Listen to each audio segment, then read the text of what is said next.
Here's a great video by Bob and Brad if you're having shoulder issues. It's a quick test to see maybe if it's rotator cuff. Did a good job. You didn't stutter or anything. Okay, the first one is the empty can test. It doesn't get any simpler than trying the empty can test to see if you have rotator cuff injury. I was body surfing 2 years ago, and I hurt my shoulder, got up the next morning, and it was really sore, but nothing unusual. Went, played golf, had a tee time. By about the 8th hole, I felt something just kind of give way in my arm.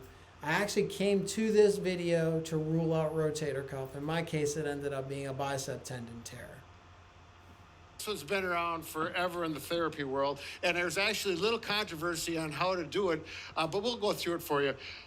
If you look at this straight out to your side, we don't want it there. You don't want it straight in front of you, but you want to lift your arm up at kind of a 45-degree angle.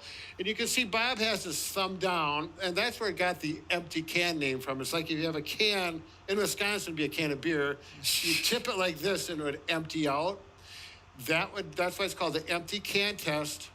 But now they say you can do it with the thumb up, so you can do it either way. Bob, you want to go up about halfway up. Now, if someone else pushes down on there and it very easily goes down, creates pain, that's a positive sign. Yeah, that's a telltale sign of a tear. Yep. Well, there it is. It doesn't get any simpler than that. If it comes back positive, go see your doctor right away if you have rotator cuff injury.